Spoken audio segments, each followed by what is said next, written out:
కూటమి సర్కార్ వచ్చాక వైసీపీ నేతలు వరుసగా ఓచలు లెక్కబెడుతూ ఉన్నారు. కానీ ద్వారంపూడి చంద్రశేఖర్ రెడ్డిని మాత్రం టచ్ చేయలేకపోతూ ఉన్నారు.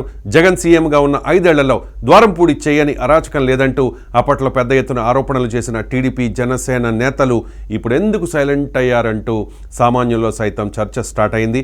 అప్పట్లో ఆయనపై చేసిన ఆరోపణలు మర్చిపోయినట్లేనా?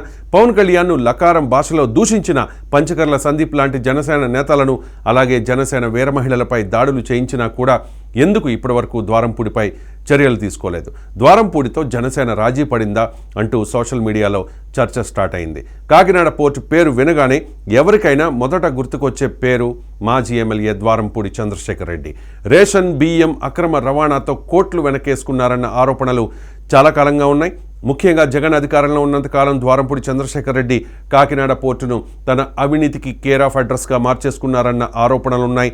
ముఖ్యంగా ఎన్నికల ప్రచార సమయంలో జనసేన అధినేత పవన్ కళ్యాణ్ తాము అధికారంలోకి వస్తే రేషన్ మాఫియాను కూకటి వేళ్లతో పెకిలించేస్తామని, అవినీతి ద్వారంపూడి ఆట కట్టిస్తామని శపథం కూడా చేశారు. కూటమి అధికారంలోకి వచ్చి దాదాపు 2 ఏళ్లు కావస్తోంది. సీజ్ ద షిప్ అంటూ అప్పట్లో హడావుడి చేసిన పవన్ కళ్యాణ్ ద్వారంపూడిపై ఇప్పటివరకు తీసుకున్న చర్యలు ఏంటి అని సర్వత్రా చర్చించుకుంటూ ఉన్నారు. కాపుల కంచు కోటగా పిలువబడే గోదావరి జిల్లాలో పవన్ కళ్యాణ్ను లకారం భాషలో దూషించాడంటే అర్థం చేసుకోవచ్చు ఆనాడు జగన్ అండ చూసుకుని ఎంతలా ద్వారంపూడి రెచ్చిపోయాడో అన్నది. ద్వారంపూడి చంద్రశేఖర్ రెడ్డికి టీడీపీ జనసేన నేతలతో సంబంధాలున్నాయని, ఇప్పటికీ ఆయన అదే దందాను వారి సహకారంతో నడుపుతున్నా ఎందుకు పట్టించుకోవడం లేదంటూ కార్యకర్తలు పలు అనుమానాలు వ్యక్తం చేస్తూ ఉన్నారు. రాజీ బేరం కుదిరిందా అంటూ కొందరు బహిరంగంగానే మాట్లాడుకుంటోన్న పరిస్థితి. ఒకవైపు అంబటి రాంబాబును 18 రోజులు జైల్లో పెట్టారు. అటు వల్లభనేని వంశీని లోపలేశారు. ప్రతి సందర్భంలోనూ బీసీ కార్డును వాడుకునే జోగి రమేష్ లాంటి వారిని అరెస్ట్ చేసి జైల్లో పెట్టారు.